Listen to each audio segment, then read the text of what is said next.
at 4 o'clock, and we want to appreciate everyone who hustled here to make it on time. We also know exactly how the end of the school day is and how busy it gets, so we fully expect that we'll get a bigger crowd as folks join us. If you don't mind going back just one slide, Faye, I will officially welcome everyone to OAELD's annual teacher webinar.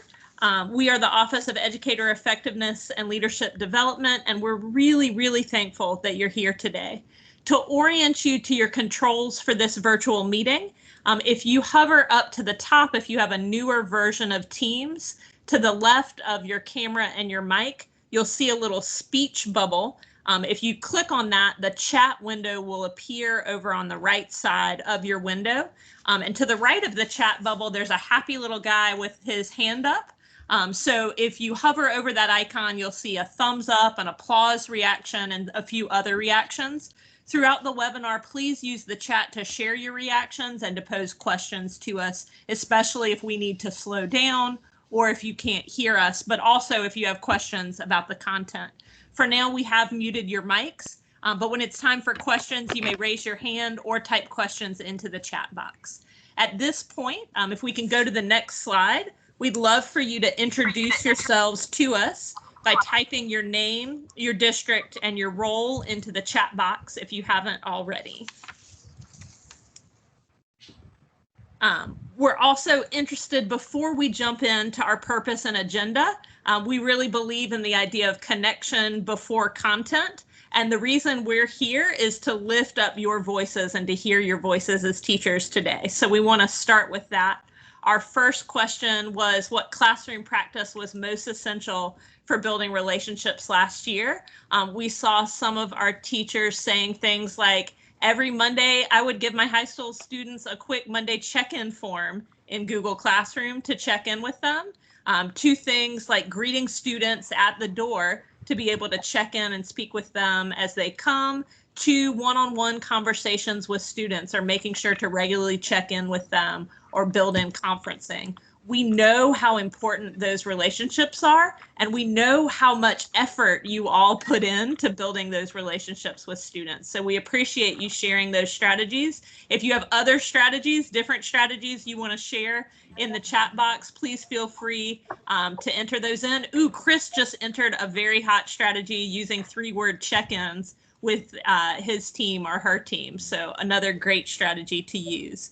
Again, we can't tell you how much we appreciate you taking the time to be here at the end of each day and this busy period right as school begins. We know that unless you were in Greenwood or McCormick, who have already been in school a month, you are in your first few weeks of school. So we're really glad that you made time to be here, and we know it's not simple to make time for that. Before we talk agenda, we do want to introduce ourselves and this very talented educator effectiveness team that I'm lucky to work with. So in a second, they'll hop on the mic and introduce their name, their role, and one of their favorite practices for getting to know students. And I'll start by kicking us off. I'm Lilitol Monsager, and I'm the director here in the Office of Educator Effectiveness and Leadership Development. And really my favorite strategy for getting to know students is eavesdropping. So especially if they're having lunch inside the room, just checking out what they're interested in. And I will pass the mic to any of my colleagues who are willing to go next. I'll go next. Julie Hartwell. I work with SC Lead and data in the office. I'm also assigned some districts primarily in the PD region, so welcome to educators from the PD region. My favorite inclusive strategy is probably building relationships. I really believe in what Teddy Roosevelt used to say, that they don't care how much you know until they know how much you care. So that would be my favorite inclusion strategy. And I'm going to kick it to my colleague, Dr. Howard. All right. Good afternoon, everyone. I am Kimberly Howard. So glad to be here with you today. In the office, I work directly with teacher effectiveness and evaluation, and I support induction and mentoring. I think it's very important that we know our students, and I was a writing teacher, so I would always kind of kick the year off by getting the students to write me a little snippet just about themselves, something really important that they wanted me to know about them. So I love that strategy. And I'll kick it to Faye. Thank you, Dr. Howard. All right. So, can you hear me okay? All right. So that like Dr. Howard and Dr. Hartwell, I am one of the education associates here. I directly support districts with their adept evaluations and needs. Most of them are in the upstate, South Carolina. My buckets include professional learning and communications. In terms of the question, what is my favorite inclusive practice?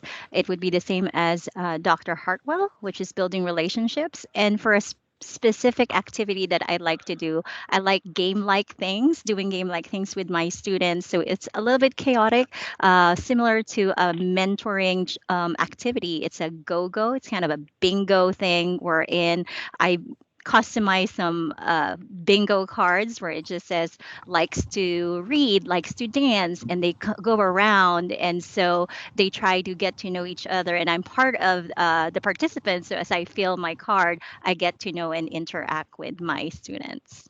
And I will pass on the mic to Miss Beverly Flythe. Good afternoon, everyone. My name is Beverly Flythe, and my bucket on the team is with the Ed Prep programs in the state. We have 33 now, Ed Prep programs in the state, higher education. I know, whoop, whoop.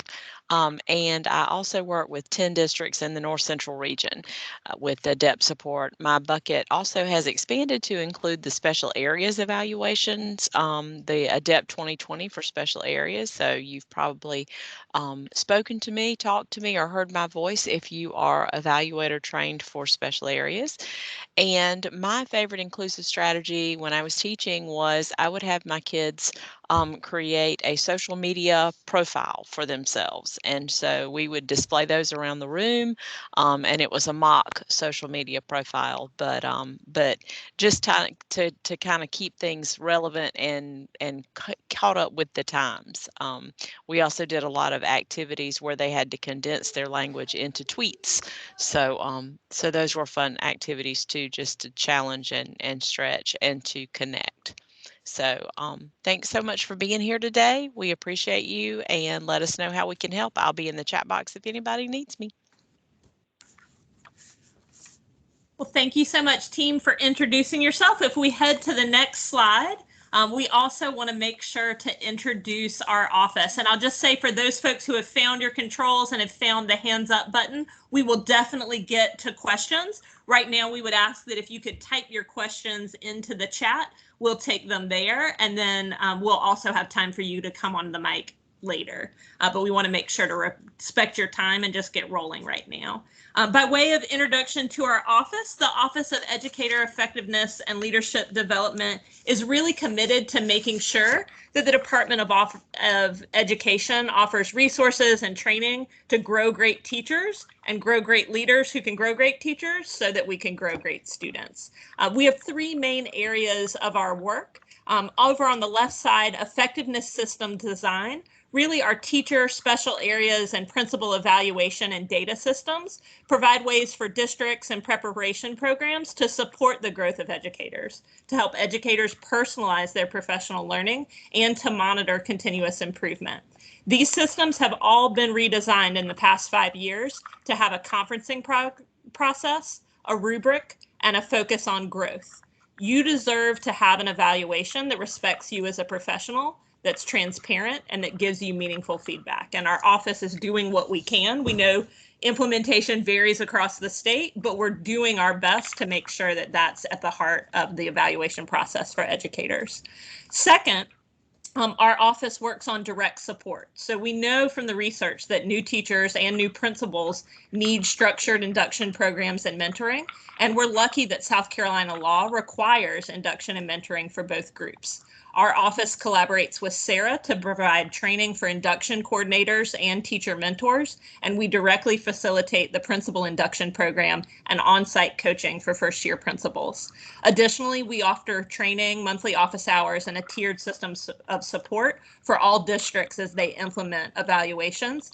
And through years of building strong relationships, we've gotten to know the leaders in your district who are working to develop and retain great teachers.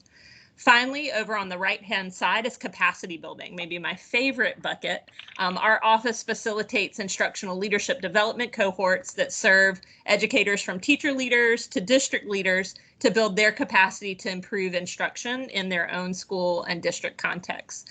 All of our cohorts, but really all of the professional learning that we offer from the office focuses on those three things in the blue circle: equitable access to effective instruction, personalization, and collective leadership. And those three priorities actually match what you're about to hear in our webinar today. We'll be talking about equitable access with changes to the environment domain and our special areas evaluations. We'll be talking collective leadership with the student learning objective and the teacher leadership goal. And then finally, we'll talk about opportunities that are available for you to continue to personalize your own professional growth and development.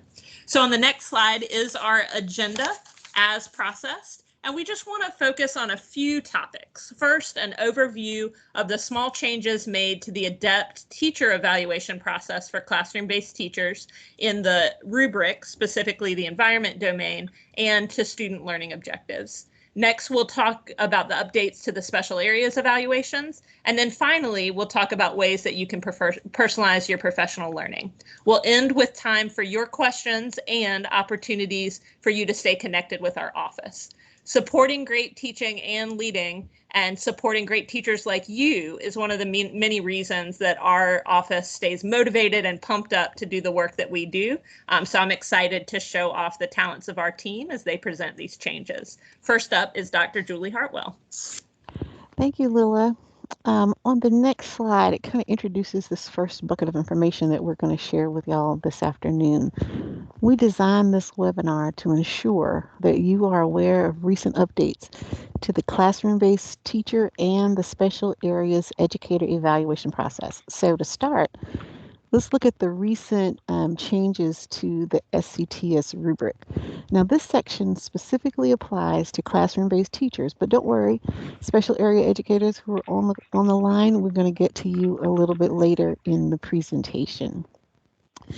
So on the next slide, you're going to see what I hope is a very familiar graphic to you.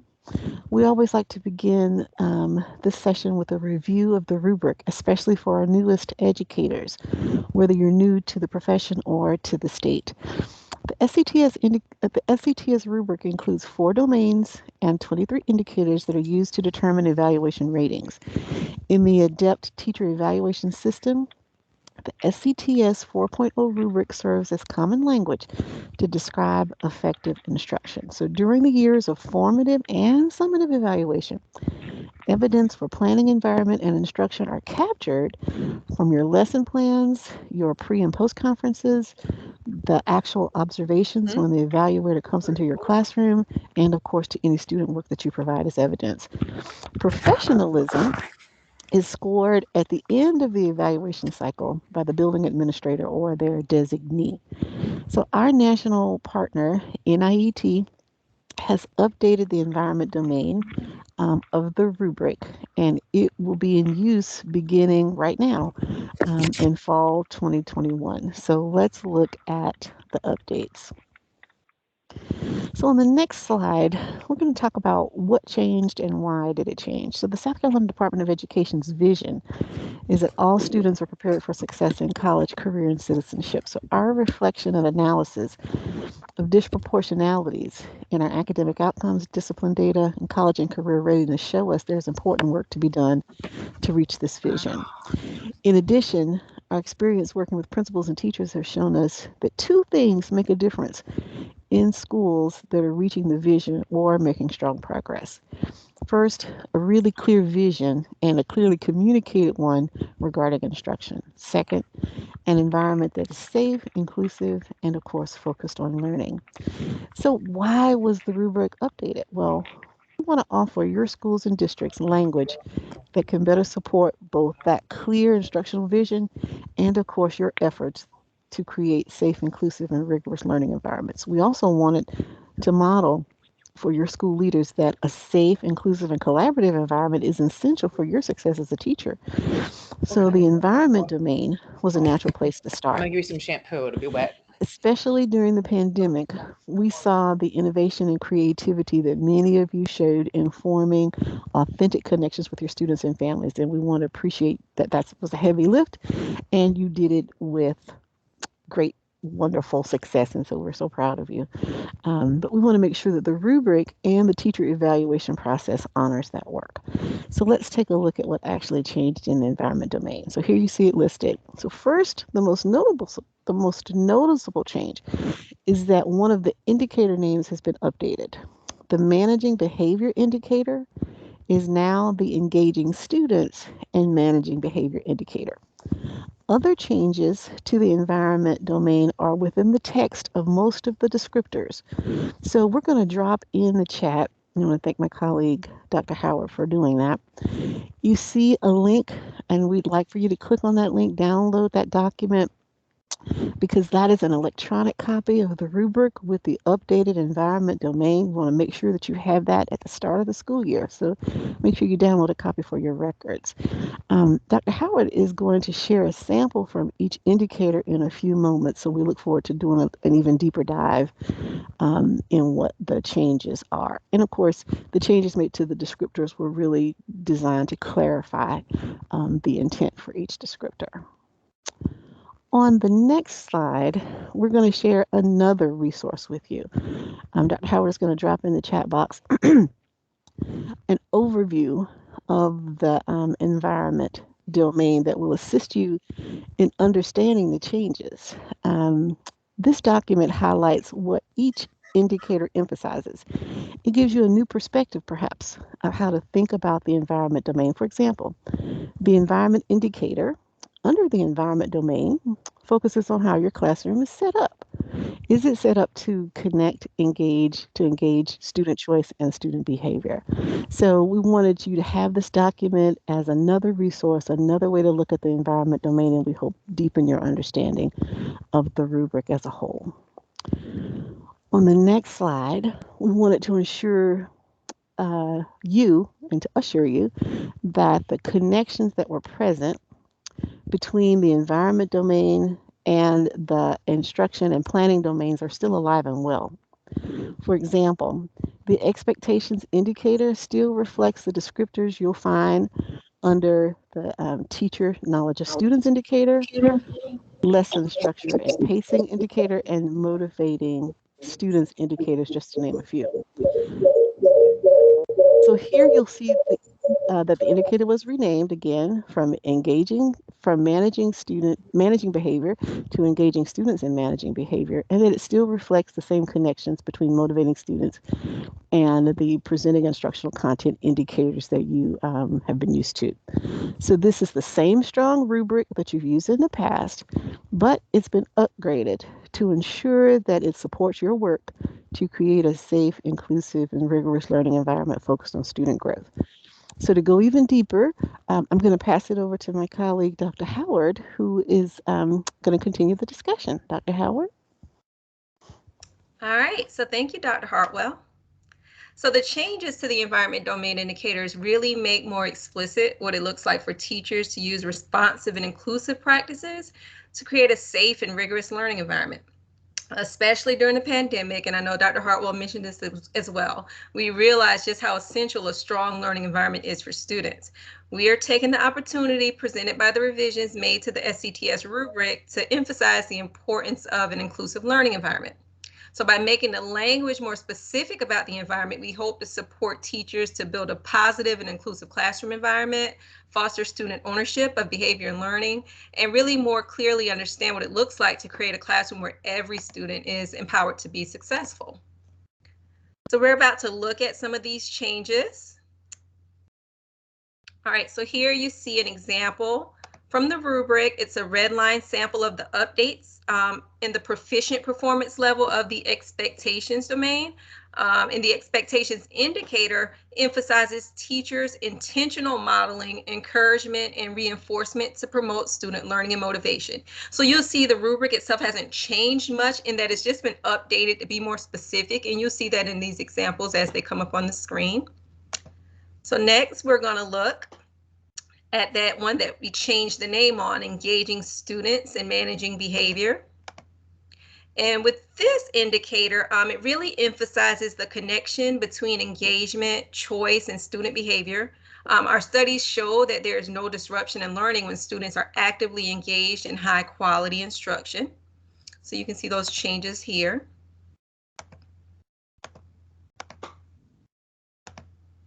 All right, so for the environment indicator, it really emphasizes the physical setup, which optimizes student learning through a positive and inclusive environment by encouraging risk-taking, interaction, and collaboration among students, while ensuring that all students have access to appropriate resources.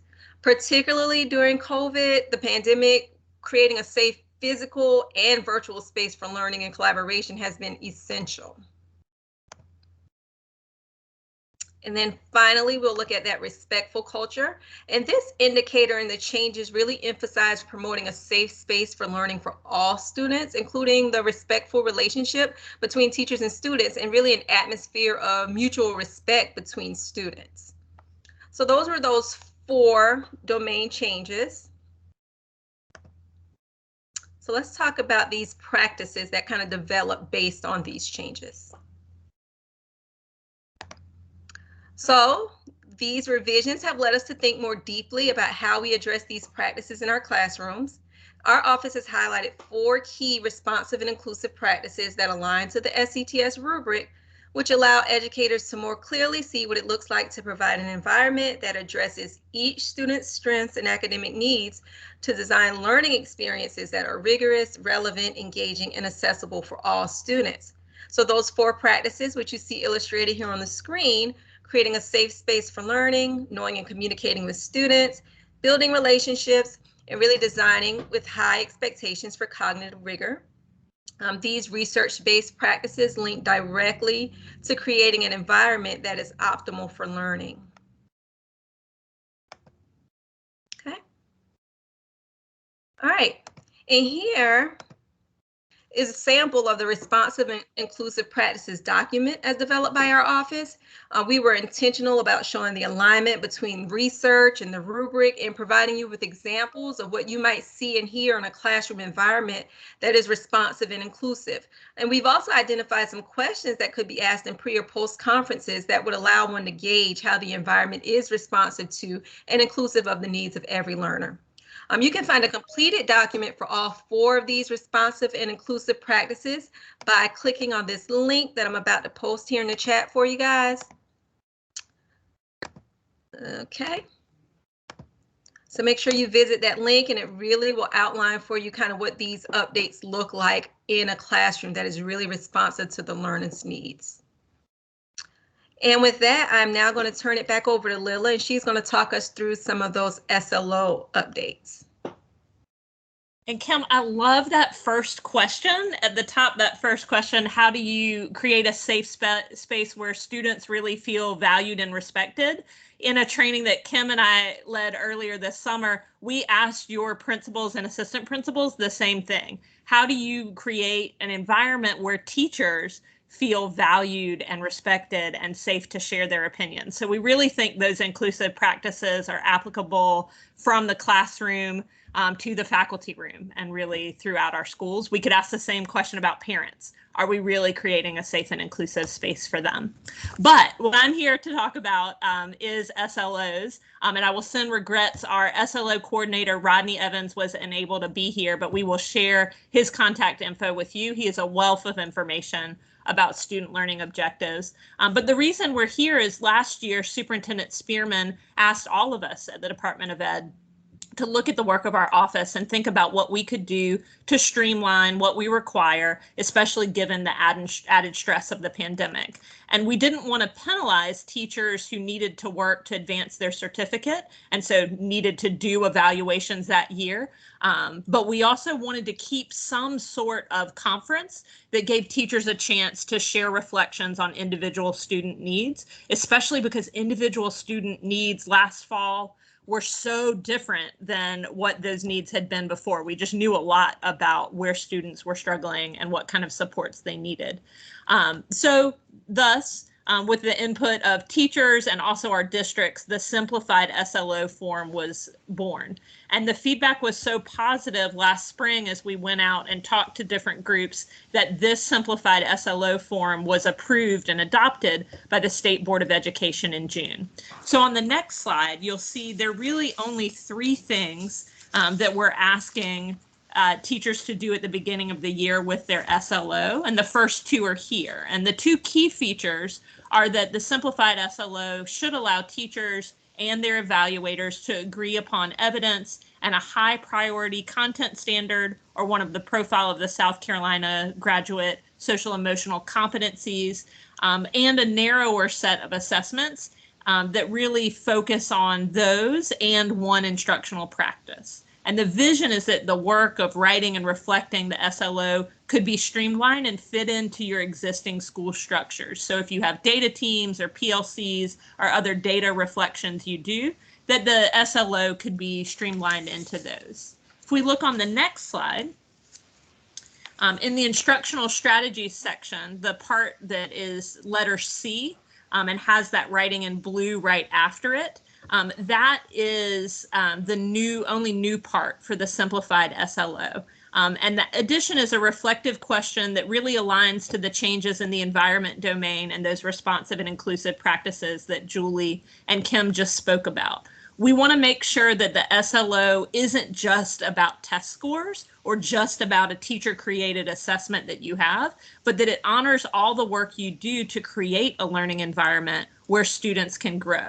And that work is often unsung, it's unrecognized, and we hope that adding this question gives you a chance to help your administrators understand your efforts and your students' needs.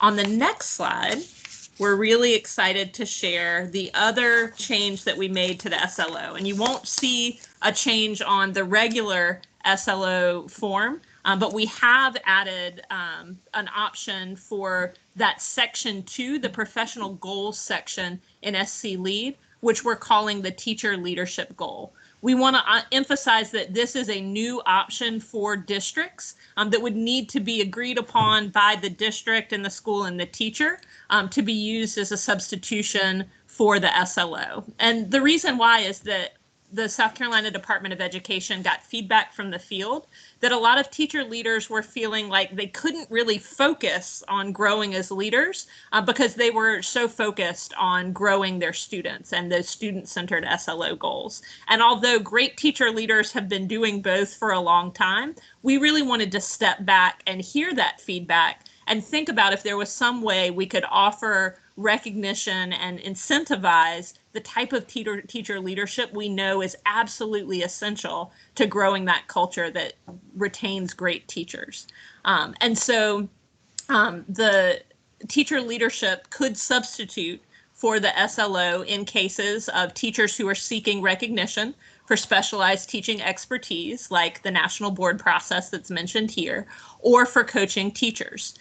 Districts also have the flexibility to make the teacher leadership goal an additional professional growth and development goal to help teachers focus on leadership. We want to make sure that people in roles like interventionists, instructional coaches, cooperating teachers, mentor teachers, hybrid teacher leaders who are working with their own class for part of the day, but also doing teacher leadership tasks for other parts of the day, or teachers that are working on a certification like National Board that grows their expertise, have that opportunity. The teacher leadership goal is flexible. It does not require a certain number of coachees or student teachers that you are coaching. It's flexible based on the needs of the teacher leadership, the teacher leader and the leadership at that school. So it does need to be a mutual agreement. Kim has just dropped into the chat a link to our guidance to districts on the teacher leadership goal. We fully expect that this may start slow in South Carolina this year as people get used to the idea, but we really hope it's another tool in districts' toolbox to really honor teacher leadership in the state. With that, our next section is going to focus on our special areas evaluators. So I'm excited to welcome Beverly Flythe onto the mic. Thanks, Lila. Very quickly, I was noticing in the chat we've had a couple of folks that said that the links are not working. The links may not work If you could please mute your mic, I'm getting some feedback. Continue. US 378 east for half a mile. Somebody's driving. But if you try and copy and paste the links into a separate browser instead of trying to access them through Teams, sometimes that works best, especially if you're on a district server that has a lot of security filters. So just a tip there real quick before we get started on special areas. Again, my name is Beverly Flythe, and I'm going to give you an overview of the special areas evaluation revisions. If you have questions during the presentation, you may type them in the chat box, and Kim and Julie will be able to answer them there, or you can save them for the end of the presentation when we take questions, and I'll be happy to answer those. As a reminder, when we refer to ADEPT, we mean the system of assisting, developing, and evaluating professional teaching. It's the overall umbrella for all educator evaluation in the state of South Carolina, and that includes the special areas. For special areas, when we refer to special areas, we're referring to school counselors, school librarians, and speech language pathologists and therapists. Since 2006, the national standards for librarians, school counselors, and speech language professionals have changed, as has teacher evaluation in South Carolina and across the country. So in order to keep up with those changes, the Office of Educator Effectiveness Leadership Development has heard from advocates that from those practitioners that changes needed to be made. So we've worked together with districts, schools, and evaluators to make those changes. And those changes have resulted in ADEPT 2020 for special areas. Next slide, please. Here you see the special areas evaluation revision timeline. Specifically, during the winter of 2018-19, the office gathered survey feedback from school counselors, school librarians, and speech language professionals, evaluators, principals, and district staff. From there, we reached out specifically to advocacy groups, HR leaders, and a series of advisory groups in the summer of fall 2019. During the winter of 2019-2020, we began drafting those guidelines and continued to seek feedback from all stakeholders. Training began during the summer of 2020. That was interesting. We were fortunate to have 11 districts volunteer to pilot the new guidelines and evaluation instrument in 2020-2021. We have gathered feedback from those pilot districts that was very valuable and used that to drive the revisions and set the cut scores for met and not met, all of which were approved by the State Board this summer, and full implementation is taking place now for the 21-22 school year. Next slide, please. Some of the major changes the advisory groups landed on there were 5 of them that directly addressed the feedback we received.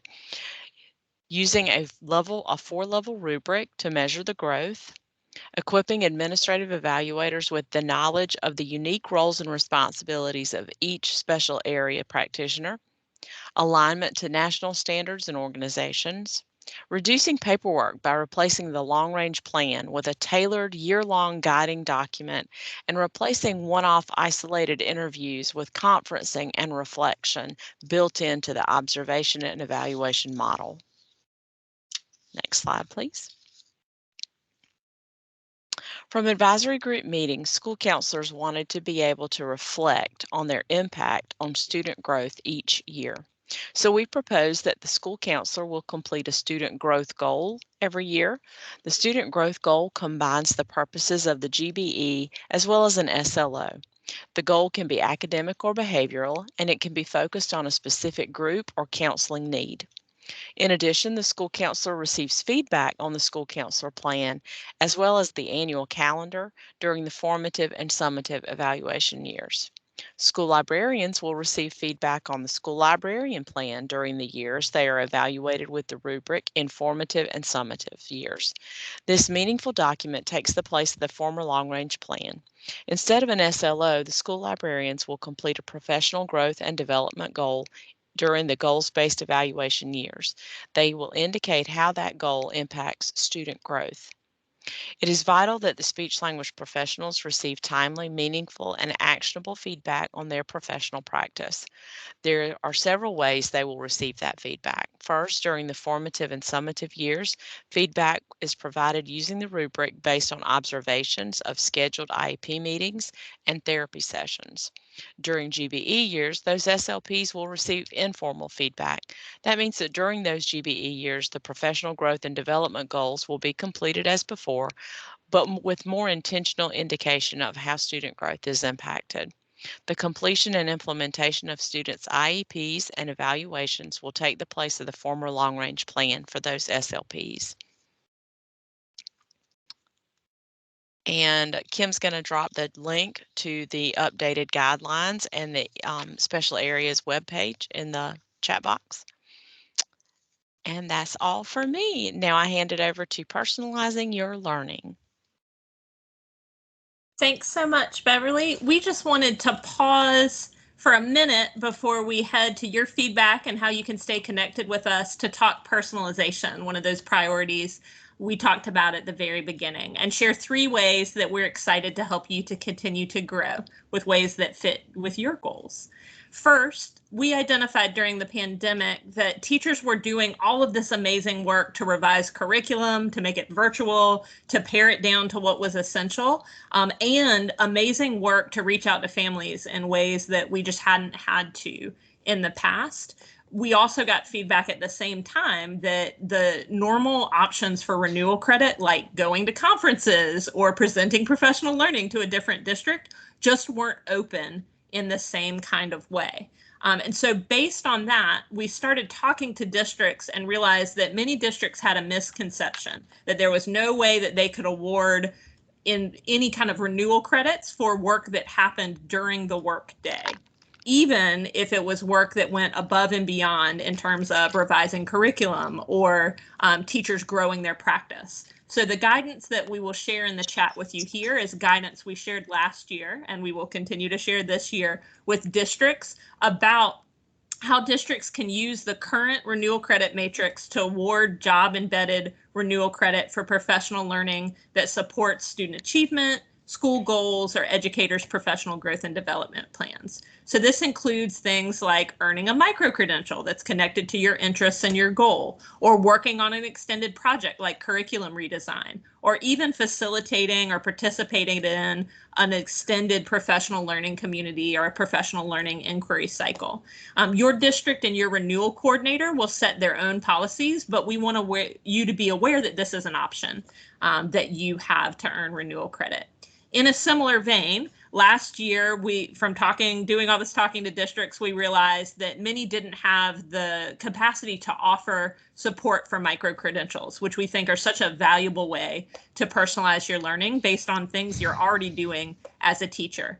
So last year, we started our own micro-credential academy based on 3 things that were really hot topics: virtual instruction, collective leadership, and then equity and responsive and inclusive instruction. This year, the response was great and the participation was so great that this year we hope to offer that Micro-Credential Academy again for those 3 focus areas and also in the area of social emotional learning.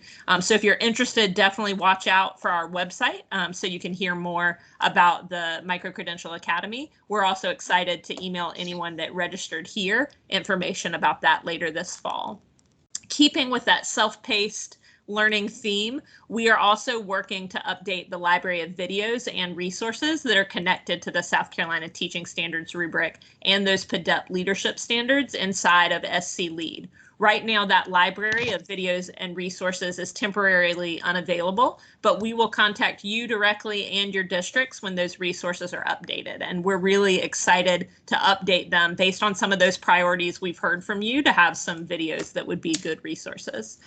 Finally, as we mentioned in the beginning, our office does leadership development and instructional leadership development throughout the year. We have cohorts for teacher leaders, we have cohorts for support specialists, we have cohorts for refining your instructional leadership. So if that applies to you, the link to our school and district administrators page is right there for you. So if you could check that out, we'd be happy for you to check out that link. Now, I'm happy to turn the mic over to Faye, who's going to talk to you about even more ways to stay connected with our office. Thanks so much, Lila. Again, I am Faye Colley. We are so happy that so many of you joined us for this afternoon's webinar, and we want to encourage you to stay connected. You deserve to know what's going on with the ADEPT evaluation and support process. So we want to take a moment to show you that you have access to the same documents that we share with districts. So here's the web address for the Office of Educator Effectiveness and Leadership Development webpage. So you don't really have to memorize that. And thank you so much to Dr. Howard for dropping that in the chat. What you do need to memorize is www.ed.se.gov, which takes you to our agency's homepage. And I'll walk you through how to get to our effectiveness webpage. So, sorry about that. All right, so from ed.se.gov, if you look at the upper horizontal menu, you will see educators. And if you hover on that, it will give you a drop-down option, and please click on educator effectiveness. And then when you click on that, it will take you to our educator effectiveness website. So these, you'll see several boxes. We call these feature boxes. The first one is the communications box. So this is where we'll post the this webinar once we have it closed captioned. And I believe there were questions if we're sharing the presentation. We will be sharing a PDF version of the presentation. Again, we have to pass accessibility, but once that is ready, it'll be under communications and it will be under the presentations bullet. The other thing that I want to share with you is this feature box with expanded ADEPT teacher evaluation. The first bullet where it says it's tiny for you, but those are referring to the teacher resources. The things that Dr. Howard and Dr. Hartwell talked about earlier about responsive and inclusive practices, the updated SETS 4.0 rubric with the domain change with the updates to the environment domain is also in there. And then here are resources that Ms. Flythe shared earlier for the 2020 ADEPT Special Areas Evaluation. We also have this feature box on effective data and professional growth. Many of us should be familiar with SELEAD.org. That is the database management system that our agency invested in so that it would be easier for districts to document evaluations and offer transparency to educators, whether or not each district uses SELEAD to document every step of the way. At the end of the year, each district is still required to report results of evaluations through SELEAD. So you might be curious on how to use the system. We have user guides that are located in this section. And then Lila was so kind to go over the SLO, the simplified SLO. If you need more information on that, again, she shared that Rodney Evans is our point of contact who has that bucket, but we have resources in this section of our website. And Dr. Howard introduced herself as our induction and mentoring coordinator. There are resources here related to induction and mentoring in the bottom row. And then lastly, just wanted to point out the professional learning feature box. This is where you'll find effectiveness trainings, such as if you were advised to become an evaluator, or you'll find that there. And then district level trainings we offer they are located too. For the administrators, Lila mentioned that is a separate site, but if we have time, I'll be happy to take you live on that page. But let me move on to this first, which is, again, we want to stay connected with you and we're going to ask for some engagement. We do not want you to be in the dark. And again, you deserve to know what's going on with your evaluation and support process. So our office has been working on making transparent, clear communications out to teachers. So in the past, we have tried contributing to SEA and PSTA in their quarterly newsletters. So we send them information. We also send information to district coordinators and provide information again on our website, which we just went over. And then we attend district teacher forum and we hold this annual teacher webinar. So now we want to know what works for you as far as content. So please type your ideas into the chat box. We'll also be sending you a feedback form where you can share more ideas, but we'd like you to please take time, and I'll be very quiet and give you that wait time that we encourage teachers to have in their classes, whether virtual or face-to-face. And our director, Lila, just added, what kinds of things do you want to know from us? So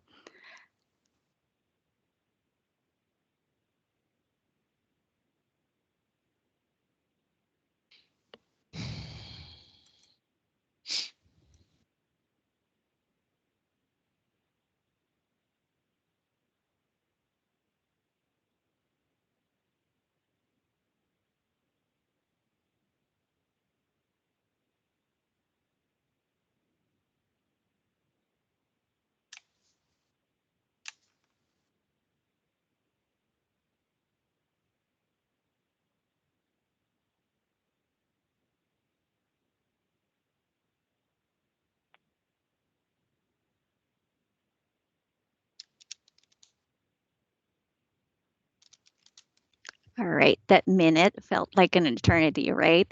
But I know there's so much information to digest, so it's okay if you were quiet. Maybe you want that privacy of sending your feedback anonymously, so that's perfectly fine. We will be sharing with you our survey link where you could express. Sometimes we need to think about what do we really want, so it's okay.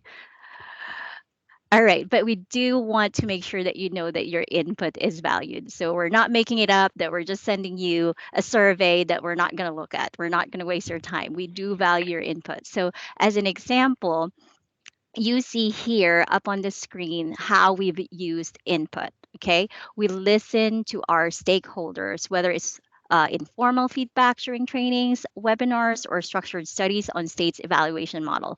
We truly care about what you think and your thoughts about how the evaluation system is meeting your needs and how it could be improved. So the three things that I wanted to show you are the formal studies that were conducted on the state's evaluation system. So of which the July 2016 study gave us data from 10,000 of our colleagues. That data helped select the SCTS 4.0 rubric and help keep the focus on providing immediate feedback after the observation. So we hear from a lot of you how much you like that immediate feedback that we have the conferences and also the pre-conference.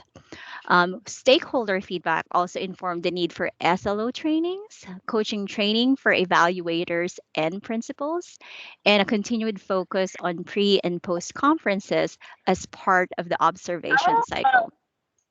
So I will request either Dr. Howard and or Dr. Hartwell to drop in the chat our survey form. And as you do that, I don't know, Lila, did you want me to take them to the administrator's link for a quick view of where they could get to the Microcredentials Academy? We went ahead and put the link into the chat, and the Microcredential Academy isn't posted up yet. So I think we're good to save the last of our precious time for your next slide. All right. Well, the next slide is really just for our friends to ask their questions. So at this point, we really appreciate you sticking with us. We know that this is, it has already been a long week and it has already been a long day. So thank you so much for being here. But if you have questions, please come on the mic or offer those up in the chat. We'll address as many of those as we can. And then at the end, we'll share our contact information.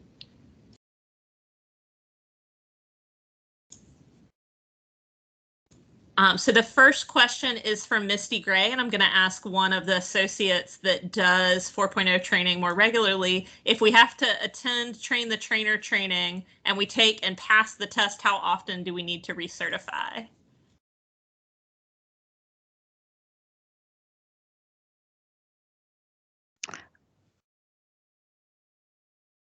It's train the trainer is the same as with evaluator training. So you would recertify every 3 years.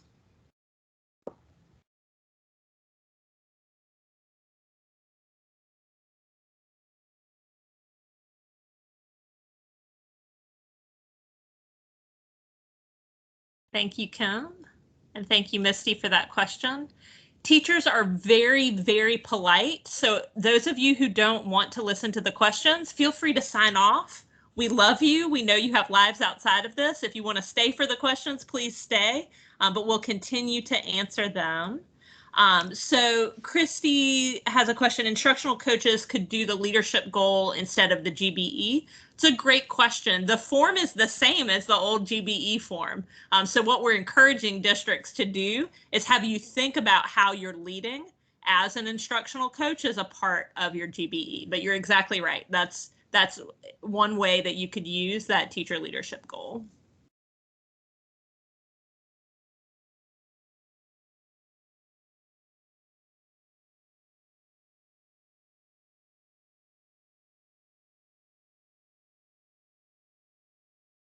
While we're seeing if we have questions, I know there's a lot of processing. We do have one other member of our team here, and there may be another one down in the participants if I didn't see. But Keisha, do you mind coming on the mic and just introducing yourself and your role in the office? Good afternoon, everyone. It's good to see all of you guys. I'm Keisha Grant, and I'll be working with LEAD and Foundations of School Leadership, and I'm very excited to be starting with the office. We are so thankful to have you, Keisha. As we were introducing Keisha, did any other questions come up in the chat, team? Yes. Oh. Yeah. Yeah, so there was a question an educator asked that if she left her school district after 4 years, would she have to start over as a new teacher? And I was just going to put in the chat that your contract level will depend on your previous contract levels and as well as your certification. So if you have advanced certification, if you have a professional certificate, you could be offered either an annual or a continuing contract. So you won't be starting over. You'll be kind of picking up where you left off. If you have an initial certificate, then again, if you've had 4 years of experience, it's likely that you won't be starting over brand new at induction 1. You'll probably be at an annual contract if you have an initial certificate. So it really just depends on where you left off with your previous district. Anybody want to add anything? I'd just add if you've been away for 10 years, that's when you generally go back on an initial certificate. And so you might go back through that induction and annual process. Ooh, Misty, this is such a hot question. I got this from a district this week too. So Misty's question is, the simplified SLO says, pick out 1 to 2 standards or skills, really focus in on something, get simple. But my district has said our SLO should focus on the entire semester. Our office really sets kind of the minimum that districts need to do, and districts are welcome to customize it. So as an example, the district I had talked to had invested a lot of time with teachers thinking about multiple measures of teaching effectiveness, and they had embedded that. So looking at multiple different types of assessments into the SLO, and they asked, do we have to change that? And our response was, you get to select how to go over and above the SLO process, but A, it's really important, it's in your DUT plan. B, you need to communicate it with your teachers.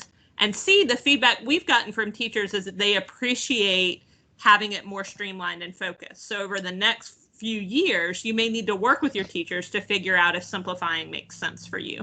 So Misty, your district is not wrong, but your particular administration may not be aware that the state template has updated. So that's something that you're welcome to share with them. But you do need to follow the guidance at your local level, because it may be a little different than the guidance at the state level.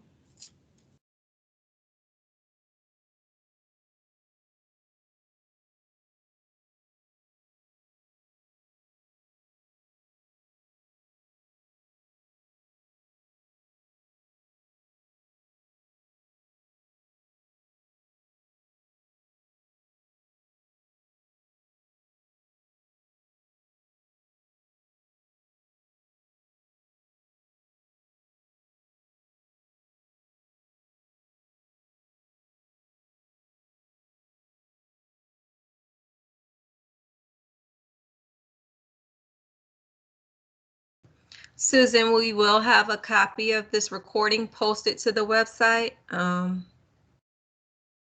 I don't know, Faye, is there any further direction you want to provide about that? She just wants to know if she can have access to the meeting later. Yes, thanks, Dr. Howard. So we will provide access to the recording and a PDF version of the presentation.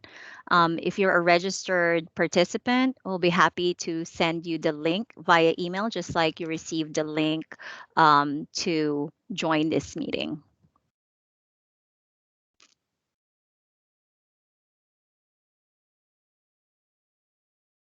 Regarding the question about training, we posted in the link or in the chat box the link to our professional learning page. That is the most up-to-date offering of the different types of trainings that we offer from our office. And so if you're interested in mentor training, that link is there. Evaluator training, that link is there, and we update it periodically. I would just add to Dr. Cabato's question, do you have any requirements or criteria for mentor training? For both mentor training and evaluator training, you do need the recommendation of your district and a certain amount of experience as a teacher in order to serve in those roles. So you don't want to go rogue and just sign up to be an SCTS evaluator. You want to check in with your district before you do that, because that's something that we definitely look for in our registration. But we're excited you want to learn more, and we're so thankful that you would want to serve in that mentoring capacity, because we need as many great teachers as we can guiding our new teachers. And to chime in on what Lola just said, I would also add that if you reach out to your district level ADEPT coordinators and mentor coordinators, most of the districts in the state have trained trainers that can provide that training. And so there may be an opportunity that your district has coming up to provide the training. So you don't have to wait on us to do it. You can, districts have their own trainings all the time, so you could reach out to them.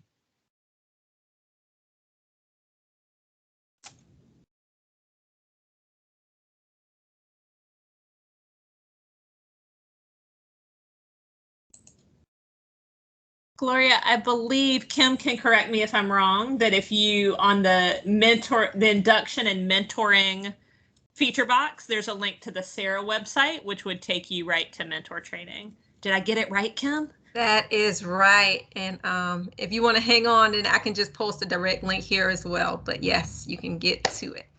I'll post a link for you.